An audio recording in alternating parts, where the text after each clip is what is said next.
எல்லாருக்கும் வணக்கம். அரட்டை ஸ்குவாட் மட்டும் நானும் வந்திருக்கோம். நிறைய நடந்துட்டு இருக்கு. எம்எல்சி ஒரு பக்கம் நடக்குது. ஏன்னா இந்தியா இங்கிலாந்து சீரிஸ் ஆரம்பிச்சு ஃபர்ஸ்ட் மேட்ச் மலையில போச்சு. சிவம் தூபே பயங்கரமா வெறிகொண்டு அடிக்கிற சிவம் தூபே அவர் எங்க போறாருன்னு அடுத்து பேசுவோம் வழக்கம் போல. அதுக்கு முன்னாடி நாளைக்கு மேட்ச் வந்து மான்செஸ்டர்ல ஆர்ச்சர் அவங்க வழக்கம் போல அனௌன்ஸ் பண்ணிட்டாங்க. ஆர்ச்சரை வச்சு அனௌன்ஸ் பண்ணியிருக்காங்க. Archer, Butler, Brook, Bethel, Banton, Sam Curran, Will Jacks, Liam Dawson, அதில் ரஷீது, ஆர்ச்சர் 10, டங் வந்து டெபு கொடுக்குறாங்க. இந்தியா வந்து பார்த்த இந்த டீமை பேசிடுவோம். அப்புறம் சூரியவம்சி கொஸ்டினுக்கு வருவோம். இந்த டீமை சொல்லு, இங்கிலாந்து டீம் பத்தி சொல்லு. இங்கிலாந்து டீம் வந்து பெத்தல் கூட ஓப்பனிங் இறங்கலாம். ஐ திங்க் நிறைய ஓப்பனர்ஸ் இருக்காங்க. ஐ திங்க் இந்த மேட்ச் பொறுத்தவரைக்கும் நான் போன மேட்ச் ரொம்ப ஆர்வமா இருந்தது. வருண் சக்கரவர்த்தி எப்படி வந்து அடியை போட்டு விட்டாங்களே பெத்தல். கடைசியா விளையாடின மேட்ச் வந்து செஞ்சுரி செஞ்சுரி அடிச்சு தோத்தாங்க. 170 140 நினைக்கிறேன்ல. அவ்வளவு பயங்கரமா அடியா போட்டு விட்டாங்க. 140 பால் சம்திங். அதான் அது பார்க்கலான்னு பார்த்தா அதுக்குள்ள மழை பெஞ்சு அந்த மேட்ச் ஒரு இதுவா முடிஞ்சிச்சு. பேட்டிங் இம்ப்ரூவ்மெண்ட் ஃப்ரம் பட் அந்த அளவுக்கு பெருசா சொல்றதுக்கு இல்ல. இந்தியன் பேட்டிங் சொல்றதுக்கு இல்ல அப்படின்ட்டீங்க. சரி, அவங்க டீமுக்கே போவோம். மார்டன் மார்க்கல் வந்து நாங்க பெருசா மாத்த மாட்டோம் அப்படின்னு சொல்லியிருக்காரு. இப்ப வந்து ஒரு மேட்ச்க்கு அப்புறம் ஒருத்தர் சொல்லுவாங்க, வாஷிங்டன் சுந்தர் இருக்கிற வரைக்கும் அவர் கை வைக்கணும் அப்படிம்பாங்க. அதுக்கு நம்மளே தான் எல்லாத்தையும் சேர்த்து தான் சொல்றேன் பொதுவா. அதுக்கு அடுத்தது வந்து யாராவது ஒரு திலக் வர்மா கை வைக்கணுன்றப்பதான் இப்போ டீம் ஷீட்ல வந்து குறிச்சு போடுவாங்க, வைஸ் கேப்டன் அப்படின்னே போட்டுட்டு இருப்பாங்க. ஆனா வைஸ் கேப்டனை டிராப் பண்றதெல்லாம் இவங்களுக்கு ஒன்றும் புதுசு கிடையாது. மிட் வேர்ல்டு கப் வந்து அக்சர் பட்டேல்லாம் டிராப் பண்ணாங்க வைஸ் கேப்டனா இருந்தப்பயே. அது ஒன்று சொல்றாங்க. இப்ப வந்து கடைசி 10 மேட்சா சஞ்சு சாம்சன் வந்து ஒரு 2 90s அடிச்சிருக்காரு, ஒரு செஞ்சுரி அடிச்சிருக்காரு. நடிச்சா ஹீரோ தான் சார், இல்லாட்டி அண்ணன் தம்பி அமெரிக்க மாப்பிள்ளை எல்லாம் வேண்டாம் அப்படின்னு மற்றதெல்லாம் சிங்கிள் டிஜிட், ஒரு 8 சிங்கிள் டிஜிட் நினைக்கிறேன் கடைசி 10 இன்னிங்ஸ்ல. அதை வேற போட்டு காட்டுறாங்க. நீ என்ன நினைக்கிற? நம்ம வந்து என்னதான் சஞ்சு சாம்சன் இது பண்ணாலும் அது உண்மைதான். அதாவது ஐபிஎல்லுமே ஸ்கோர்டு ஒரு 3 மேட்ச் வின்னிங் இன்னிங்ஸ், 4 நினைக்கிறேன், 4 மேட்ச் வின்னிங் இன்னிங்ஸ். மற்ற எல்லாமே வந்து சிங்கிள் டிஜிட்ஸ் தான். என்ன பால் வேஸ்ட் பண்ணாம போயிடுறதுனால தெரியல. போன மேட்ச் அது கொஞ்சம் பால் வேஸ்ட் பண்ணியாச்சு ஒரு ஓவர். பட் இந்த மாதிரி அக்ரெசிவ் மைண்ட் செட்டோட போறது போது இந்த கண்டிஷன்ஸ்ல விக்கெட் ஓடுறது இட்ஸ் நாட் சம்திங் பட் இவ்வளோ கன்சிக்யூட்டிவா இருக்கிறது ஒரு இதுதான். பர்டிகுலர்லி வெளியே ஒரு பெரிய பிளேயர் இருக்கிறதுனால. பெரிய பிளேயர்னா அக்ரெசிவா போறதுன்னு சொல்றியா? அவர் மட்டும் வந்து என்ன வெள்ளப்ட் விடுவாருன்னு நினைக்கிறியா? இல்ல, அதனாலதான் சொல்றேன். அந்த மாதிரி ஒரு 3 மேட்ச் விளையாடலன்னா தூக்கிட்டு இருந்தோம்னா வைபவ் சூரியவன்சியும் வந்து ஒரு அடிச்சிட்டாருன்னு வச்சுக்கோங்க இந்த சீரீஸ். வேற சவுத் ஆப்பிரிக்கா சீரீஸ் போய் ஒரு 3 மேட்ச் தொடர்ந்து இதே மாதிரி அடிக்கும் போது அவுட் ஆயிட்டாருன்னா அவர் என்ன மாத்திட்டு இருக்குமா? இந்த மாதிரி மாத்திட்டே இருக்க கூடாதுன்றதுக்காக ஓரளவுக்கு கன்சிஸ்டன்டா ரன் கொடுக்கணும். ஸோ அதனால ஐ திங்க் மேபி இன்னொரு 2-3 மேட்ச் கொடுக்கலாம் அப்படின்னு நான் நினைக்கிறேன். அதான் 2-3 மேட்ச் கொடுத்தாலும் யாரை கை வைப்ப? சஞ்சுவே கை வைப்பியா? அபிஷேக் சர்மா அடிக்கிறாரு. Ishan Kishan world number 1 batter இப்போ T20ல. ஸ்ரேயாஸ் ஐயர் தான் கேப்டனு. திலக் வர்மா வைஸ் கேப்டன் அப்படின்னு சொல்லி காட்டுறாங்க. சிவம் தூபே வந்து பயங்கரமா ஒரு Ben Stokes plus Hardik Pandya மாதிரி விளையாடிட்டு இருக்காரு. அக்சர் பட்டேல கை வைக்க முடியாது. இப்ப நீ எங்க வைபவ் சூரியவன்சியை கொண்டு வருவ? வைபவ் சூரியவன்சியை கொண்டு வரணும்னா இந்த சீரீஸ்ல கொண்டு வரணும்னா கொஞ்சம் ஜெயிச்சிட்டா யாரும் ரெஸ்ட் பண்ணி அப்படிதான் சான்ஸ் கொடுக்கணுமே தவிர இப்போதைக்கு I don't see him inside இப்போதைக்கு. வேற ஏன்னா வந்து இப்ப நம்ம சஞ்சு சாம்சன் சொல்றோம், அவரை திரும்ப கொண்டு வந்ததுக்கு மெயின் காரணம் ஆஃப் ஸ்பின்னர் பால்ல அவுட் ஆயிட்டு இருந்தாங்களே ஃபுல்லா வேர்ல்ட் கப்ல 2 லெஃப்ட் ஹேண்டர்ஸா அப்படின்னு சொல்லிட்டு தானே திரும்ப கொண்டு வந்தாங்க. அப்ப திரும்ப அவரை மட்டும் அதான் கொண்டு வந்துட்டாங்க. அதனால இப்போதைக்கு மாத்த மாட்டாங்கன்ற. அப்ப வைபவ் சூரியவன்சி வெயிட் பண்ணுங்கிற உன்னை பொறுத்த வரைக்கும் உலகமே வந்து அவர் ஆடணும் அப்படின்னு சொன்னாலும் வெயிட் பண்ணட்டும் அப்படிங்கிறீங்க நீங்க? இப்போதைக்கு T20 வேர்ல்ட் கப் ஒன்றும் இப்போதைக்கு நாட் க்ளோஸ். இப்போதைக்கு ஒன் டே வேர்ல்ட் கப் தான் நம்ம இது ஃபுல்லா இருக்கு. ஸோ T20ல there is time left.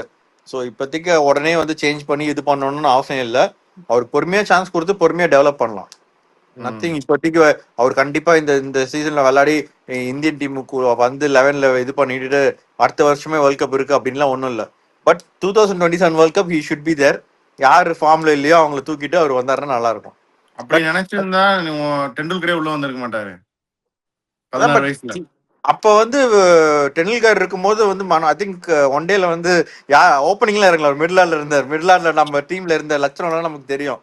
Manoj பிரபாகர்லாம் வந்து ரெண்டும் பண்ணிட்டு இருந்தாரு. ஓப்பனிங் இறங்குவாரு, bowling போடுவாரு. அதுக்கப்புறம் தான் சித்து வந்தாரு. ரொம்ப கொடுமையான லைனப் இருந்துச்சு. இப்ப இருக்கிறவங்க எல்லாம் நீ சொன்ன மாதிரி தான். அபிஷேக் ஒரு T20 series man of the series, world T20 number 1 number 2 batsman.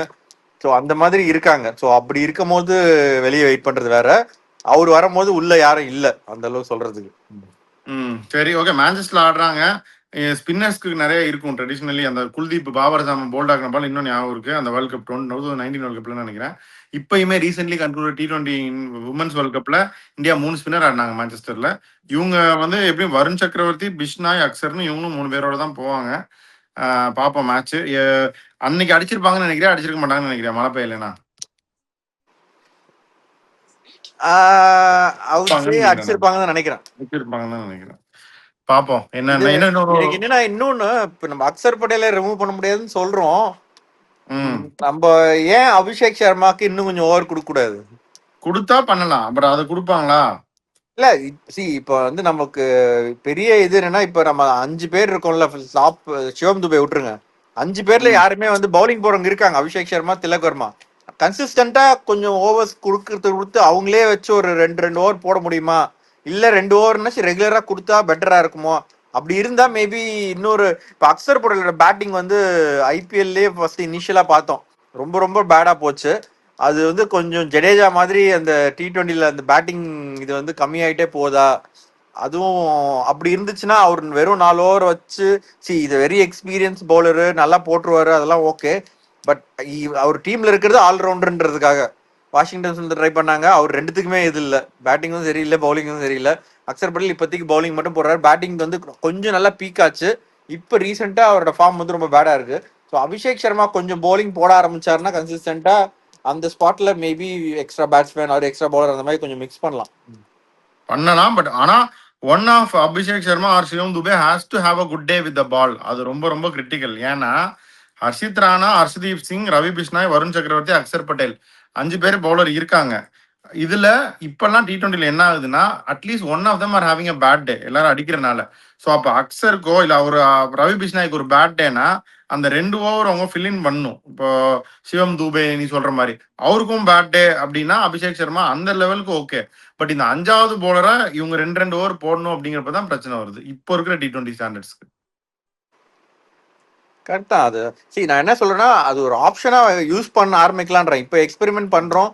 But நான் வந்து மற்றவங்களோட is a very capable bowler, use பண்ண மாட்டாங்களோன்னு நினைக்கிறேன். பண்ணலாம், அது யூஸ் பண்ண ஆரம்பிக்கலாம். அந்த தூபே அந்த இதுல அவங்க கண்டிப்பா பண்ணலாம். பண்ணிட்டு அதுக்கப்புறம் அவங்க நல்ல கன்சிஸ்டன்டா நிறைய போட்டதுக்கு அப்புறம், ஏன்னா அக்சர் நல்லா போட்டாருன்னா 4 ஓவர் போட்டு ஒரு 25 30 போட்டுருவாரு. அந்த மாதிரி கான்ஃபிடன்ஸ் வர்றதுக்குன்னா அவருக்கு நிறைய சான்ஸ் கொடுக்கணும். பாப்போம் அவங்க அது பண்ணுவாங்களா அப்படின்னு. அப்படி இது சொல்ல வந்தியே?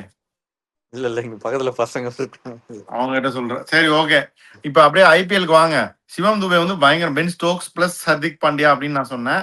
இப்ப தூபே இப்ப இவரு இப்படி பெர்ஃபார்ம் பண்றத பார்த்தா தூபே பிளஸ் இதெல்லாம் கிடையாது, உங்களுக்கு வெறும்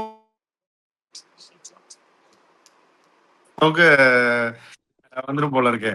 இப்போ இவங்க என்ன சொன்னாங்கன்னா, இன்னைக்கு மீடியா ரிப்போர்ட்ஸ் எல்லாம் பாத்தீங்கன்னா அவரு வந்து ப்ரிஃபரன்ஸ் வந்து சிஎஸ்கே தான். ஏன்னா அவருக்கு வந்து இந்த ரொம்ப ஹேண்ட்ஸ் ஆன் இல்லாம ஃப்ரீடம் ஃபார் பிளேயர்ஸ், ரொம்ப மீட்டிங் அந்த கல்ச்சர்லாம் இல்லாம தோனியோட அந்த ஸ்டைல் ஆஃப் இது ஃப்ரீயா விட்டுறாங்க. குஜராத்தும் அந்த மாதிரி ஃப்ரீயா விட்டனாலதான் அவரால் ஜெயிக்க முடிஞ்சிச்சு. மும்பை இந்தியன்ஸ் ரொம்ப ஸ்ட்ராட்டஜி மீட்டிங், இந்த மீட்டிங் அந்த மீட்டிங் போட்டு பயங்கர மீட்டிங்கா வச்சு தள்ளுறாங்க. அது ஹர்திக் ஸ்டைலுக்கு சூட் ஆகல. அதனால சிஎஸ்கே அவர் ப்ரிஃபர் பண்றாரு அப்படின்லாம் மீடியா ரிப்போர்ட்ஸ் வந்துச்சு இன்னைக்கு. அதான் என்னதான் வந்து நம்ம ஓப்பனா வந்து நாங்க இன்னும் பேசக்கூட ஆரம்பிக்கல, நாங்க வந்து எங்க ரிவ்யூவே முடியல பேசுறாங்க. அதான் அப்படி சொன்னாலும் ஆமா அவங்க யாருமே வந்து ஆமா நாங்க பேசிட்டு இருக்கோம்னு யாரும் சொல்ல போறது இல்ல. பட் ஓகே, அவர் சொல்றதும் ஆக்சுவலா ஒரு கரெக்ட் தான். பிஆர் ஓடிட்டு இருக்கு. பட் எது எனக்கும் அதான் தோணுது, ஹர்திக் பாண்டியா டிசிஷன் அதுதான் மேட்ரு. இப்ப இஃப் ஹி டிசைட்ஸ் சிஎஸ்கே அப்படின்னா வேற யாராலும் எதுவும் பண்ண முடியாது. இல்ல ஆப்ஷன் கேகேஆரும் இருக்கு, இல்ல இன்னும் 2 3 இது இருக்கு, இது ரெண்டுத்துல ஏதாச்சுன்னா அப்படின்னா மேபி மும்பையோட லைக் அவங்க டிசைட் பண்றது அப்படின்னு இருக்கலாம். பட் அதான் அவர் வந்து இல்ல இதுதான் பெட்டர் ஆப்ஷன் அப்படின்ட்டாருன்னா இட் வில் ஹேப்பன். கண்டிப்பா இட் வில் ஹேப்பன். அது வந்து ஹர்திக் ஃபார் தூபே மட்டுமா இல்ல ஹர்திக் ஃபார் தூபே பிளஸ் சம்படியா அப்படின்னு நமக்கு, ஏன்னா நம்ம ஜடேஜா ஃபார் சஞ்சுன்னு தான் நம்ம நினைச்சிட்டு இருந்தோம். அதே தான் நடந்துச்சு. பிளஸ் சாம் கரனை போட்டு ஃபிளைட் ஏற்றி விட்டாங்க ராஜஸ்தானுக்கு. இது அந்த பிளஸ் யாரு? ஆயுஷ் மாத்ரே 200% கிடையாது. AYUSH Mhatre is not for trade. வேற யாராவது அவங்க சூஸ் பண்றாங்களா அப்படின்னு தான் நம்ம வெயிட் பண்ணி பார்க்கணும். Dube for Hardik most most most likely அப்படின்னு தான் நானும் நினைக்கிறேன். ஆனா எங்க போனாலும் அவர் கேப்டன் ஆயிருவாரு. ஆர்ஆர் போனாலும் கேப்டன் ஆயிருவாரு. இப்ப கேகேஆர் போனாலும் கேப்டன் ஆயிருவாரு. சிஎஸ்கே வந்தாலும் கேப்டன் ஆயிருவாரு. CSK will see a new captain. இது நம்ம வந்து டோர்னமெண்ட் நடந்துட்டு இருக்கும்போதே சொன்னோம். 5 things takeaways for CSK 5 கொஸ்டின்ஸ்ன்றப்போ ஹர்திக் வந்தா நியூ கேப்டன் தான். ஹர்திக் வராட்டி you may see Samson becoming captain தான். திருப்பியும் ஃபிளமிங் வந்து இருக்கிறது டவுட் தான். எல்லாரும் சொல்லலாம் ஃபிளமிங் கன்டினியூ பண்ண போறாரு அப்படின்னு. என்னுடைய கெஸ் வந்து Fleming may not be there for the next season அப்படின்னு நான் ஃபீல் பண்றேன்.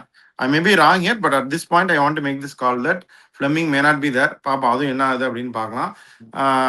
இப்போ வந்து அசுதோஷ் இன்னும் இது மட்டும் கிடையாது, நிறைய சொல்றாங்க. அசுதோஷ் சர்மா ஃபார் ராகுல் சாகர் அப்படின்லாம் சொல்றாங்க. அதெல்லாம் பாத்தியா? இல்ல அது சரி, அந்த மாதிரி மட்டும் அவங்க கேட்டிருந்தாங்கன்னா பாராட்டணும். சிஎஸ்கே ஒரு தைரியம் வேணும்டா அப்படின்னு. என்ன இல்ல எனக்கு புரியல. ராகுல் சாகர் இந்தியா பவுலர் தானே ஒரு காலத்துல. எக்ஸாக்ட்லி ஒரு காலத்துல இல்ல இந்தியா பவுலர் தான், ரொம்ப not very far away.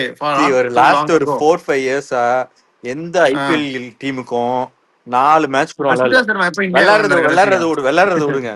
4 match 4-5 சீசனா 4 match கூட விளையாடல. ஒரு சீசன்ல ஒரு டீமுக்கு 4 மேட்ச் கூட விளையாடல. Is been very very poor. அவர் வந்து 5 கோடி கொடுத்து வாங்கினாங்க. அதுல நான் ஆக்சுவலா என்ன நினைக்கிறேன்னா இது ஸ்ரேயாஸ் கோபாலா இருக்குமோ. ராகுல் சார் லெக் ஸ்பின்னர் ஸ்ரேயாஸ் கோபாலா மகாராஜா டிராஃபில போட்டுட்டு இருக்காரு. நேத்து கூட நான் மேட்ச் பார்த்தேன். அது வந்து நான் ஏன் சொல்றேன்னா இப்ப புது ஓனர்ஷிப் வந்தோடனே கேஎல் ராகுலுக்கு அவர் ரொம்ப க்ளோஸ். இப்ப நியூ ஓனர்ஷிப் ஸ்ட்ரக்சர் இந்த 2 இயர்ஸ் இருக்குல்ல, பார்ஜிந்தால் அவர் வந்து ஏதாவது இன்ஃபுளுன்ஸ் பண்ணி அவங்கள கேரளா கர்நாடகா டீம்மேட் இவரை வந்து ஸ்ரேயாஸ் கோபால உள்ள கொண்டு வரணும்னு நினைக்கிறாரா? அருண் நாயர் வந்ததே கேஎல் ராகுல் வச்சு தானே. அதுதான் சொல்றேன். அது இன்னும் பயங்கரமா இன்ஃபுளுன்ஸ் ஆகி மேபி அவங்க கேட்டிருப்பாங்க ஸ்ரேயாஸ் கோபால் அப்படின்னு கேட்டிருப்பாங்க. நம்ம ஆளுங்க வந்து அசுதோஷ் மட்டும் சொல்லியிருந்தாங்கன்னா ஒரு பாராட்டணும், அந்த தைரியத்தை பாராட்டணும். அசுதோஷ் வந்து நல்ல ஆப்ஷன். சரியா, I'm not talking about player to player. ஒன்றும் அவர் பெரிய டிஃபரன்ஸ் இல்லை. பட் இந்தியன் ஃபினிஷர் ரொம்ப ரேரு.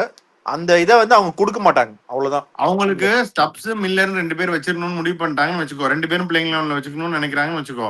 அவங்களுக்கு தேவை ஒரு Indian risk spinner. Indian risk spinner வேற யார் மார்க்கெட்ல கிடப்பாங்கன்னு நீ நினைக்கிற? இப்போ நிகம் விப்ரஜ் நிகம் தான் வச்சிருக்காங்க. 2வது லெக் ஸ்பின்னர் விளையாட போறாங்களா? அக்சர் பட்டேல் விப்ரஜ் நிகம் 2 பேர் போதாதா? அப்ப விப்ரஜ் நிகம் விளையாடாம தானே குல்தீப் விளையாண்டாங்க. அதனால தானே குல்தீப்பே கொடுத்துருக்காங்க. பேக்கப்புக்கு இன்னொரு லெக் ஸ்பின்னர் வாங்குறதுக்கு யாரோனா வாங்கிட்டு போலாமே. அதுக்குதான் அந்த பேக்கப் தான். எல்லா கேம் ஆடலையே, அண்டர் யூஸ்ட் தான் இந்த சீசன். அதனாலதான் அந்த குல்தீப் அண்டர் யூஸ்ட் தான். அந்த குல்தீப் இல்லைன்னா இவங்க விளையாடலாம், ஆல்ரவுண்டராகவும் விளையாடலாம், ஒரு பேட்டிங்கும் எக்ஸ்டெண்ட் ஆகும் அவங்க பிளான் பண்ணிருக்கலாம். பாப்போம். நம்ம காலுக்கு கேட்டிருந்தாங்கன்னா ஒரு சந்தோஷம் தான். பட் அது நடக்குமா? அது தேவை எக்ஸாக்டா அந்த பினிஷர் கடைசியில வந்து 6 அடிக்கிறதுக்கு ஆள் தேவை. கரெக்டா இவர் அந்த 230 அதை ஃபிட் பண்ண. அதுக்குதான் சமீர் ரிஸ்வி அவங்க வச்சிருந்தாங்க. அப்புறம் கொடுத்தோம் புலம்பு. இந்த வாட்டி அடிக்கும் போது நம்ம ஆளுகளோட சாபம் ஒரு செகண்ட் ஹாஃப்ல அடிக்காமலே போயிட்டாரு. அதை விட்டு பட் ஆனா அசுதோஷ் வந்தா சிஎஸ்கேக்கு அவர் கரெக்டா ஃபிட் ஆவாரு. அதான் சொல்றேன், இந்தியன் பினிஷர்ஸ் கொஞ்சம் பேர் தான் இருக்காங்க இப்போதைக்கு. அட்லீஸ்ட் ஐபிஎல்ல பெர்ஃபார்ம் பண்ணவங்க. ஸோ கரெக்டா ஃபிட் ஆவாரு. பட் அவங்க கொடுக்க மாட்டாங்க. அட்லீஸ்ட் மேபி யாராச்சும் 100 அந்த மாதிரி கொஞ்சம் ஹையர் இதுவாக இருந்தா maybe they will think about it. But I don't think so. நம்ம ஆளுங்க அதெல்லாம் இப்போதைக்கு ஏற்கனவே வந்து அந்த இன்னொரு டீலுக்கு எந்த பிளேயர் கொடுக்கணும் ரொம்ப இது பண்ணணும்னு பார்ப்பாங்க. அதனால அது நடக்காது. தான் நல்லா இருக்கும். 100 கொடுத்தா கேபிட்டல்ஸ் எடுத்துக்கலாம். பட் 100க்கு அவங்க இவங்களும் பெரிய பிளேயரா தான் கேட்பாங்க. பட் 100மே அவங்களுக்கு தேவையில்ல. குல்தீப்பை கொடுத்துட்டு ஒரு இந்தியன் லெக் ஸ்பின்னர் ஸ்பின்னர் கொடுத்துட்டு எங்களுக்கு இன்னைக்கு விப்ரஜ் நிகம் அக்சர் பட்டேல் 2 பேர் இந்தியன் சீமர் விளையாடலாம் மேடம். எக்ஸ்ட்ரா நம்ம முகேஷ் 2 பேர் இருந்தாங்கல்ல, 2 ஃபாரின் ஃபாஸ்ட் பவுலர்ஸ்க்கு பதிலா ஸ்டார் காரில் நுங்கி ஒருத்தர் மட்டும் விளையாடிட்டு 2 இந்தியன் சீமர் ஆடிட்டு 100 விளையாடலாம்ல. இல்ல விளையாடலாம். But 100 I don't know. குல்தீப்பே கொடுத்துட்டாங்க. அதான் அது அவங்களுக்கு 3 அந்த விப்ரஜ் நிகம்னா add some batting also. So அந்த மாதிரி போகணும்னு நினைக்கிறாங்க நான் நினைக்கிறேன். அது இப்போ ஃபர்ஸ்ட் இன்னும் என்னன்னு தெரியலன்னா பண்ட் வந்து கேப்டனா இல்ல சும்மா இருக்காரா, இல்ல கேஎல் ராகுல் கேப்டனா, இல்ல அக்சர் பட்டேலா, இப்படி தெரிஞ்சாதான் அவங்க எப்படி டீம் பில்ட் பண்ணணும்னு நினைக்கிறாங்க, அதெல்லாம் இருக்கு. ஸோ மீடியா ரிப்போர்ட்ஸ் படி கேஎல் ராகுல் தான் கேப்டன் நான் பார்த்தேன். அதான் அது இன்னும் கன்ஃபார்ம் பண்ணல. அதான் அதனாலதான் நான் சொல்றேன், அவங்க வந்து ஸ்ரேயாஸ் கோபால் கேட்டிருக்கலாம் ஒரு லெக் ஸ்பின்னர்னு. நம்ம ஆளுங்க கூச்சப்படாம மேபி கேட்டிருக்கலாம் அவரை தரீங்களா அப்படின்னு. அதுக்கு அவங்க வந்து நோ சொல்லியிருப்பாங்க, மோஸ்ட் ப்ராப்ளி இதா இருந்திருக்கும். அத வந்து ஆனா ஃபேன்ஸ் வந்து ரொம்ப என்னது சைன்டு ஜெர்சி அப்படி இப்படிலாம் ரொம்ப இது பண்றாங்க. சரி, ஓகே, பாப்பா என்ன. ஸோ வியூவர்ஸ் இப்போதைக்கு இவ்வளவுதான். நீங்களும் கமெண்ட் பண்ணுங்க. இந்தியா T20 ஸ்குவாடுக்கு ஏதாவது சேஞ்சஸ் பண்ணணுமா? வைபவ் சூரியவன்சி ஆடணுமா ஆடக்கூடாதா? எந்த பாயிண்ட்ல அவர் ஆடணும்? ஆடல இருந்தா யாருக்கு பதிலாக ஆடணும் அதை சொல்லுங்க. ஹர்திக் பாண்டியா சிஎஸ்கேக்கு தான் வராரு அப்படின்னு பச்சி சொல்லுது. நீங்க என்ன நினைக்கிறீங்க? பச்சி சொல்லுது, வட சொல்லுது, நீ கதை விட்டுட்டு இருக்காதுன்னு சொல்லி நினைக்கிறீங்களா? இல்ல நீங்க என்ன நினைக்கிறீங்க? கமெண்ட் பண்ணுங்க. இந்த அசுதோஷ் சர்மா யாருக்காக பேசியிருப்பாங்க? ஸ்ரேயாஸ் கோபாலா இல்ல ராகுல் சஹரா அப்படின்னு கமெண்ட் பண்ணுங்க. So will keep coming back. இன்னும் நிறைய எபிசோட்ஸ் ரெக்கார்ட் பண்றோம். வேற என்னெல்லாம் பண்ணலாம்? அன்னைக்கு அனிருத் நாக் அவுட் பண்ணிட்டோம், அதுக்கு ஒரு இது இருக்கு. இன்னும் நிறைய அடுத்தடுத்து பண்ண போறோம். வேற என்னென்ன பண்ணணும்னு கமெண்ட் பண்ணுங்க. ஸோ இப்போதைக்கு இவ்வளவுதான். வேற ஏதாவது சொல்றியா மட்டும் க்ளோஸ் பண்ணிடலாமா? Okay, so will see you soon. We'll keep coming to you. Thank you, your RT squad.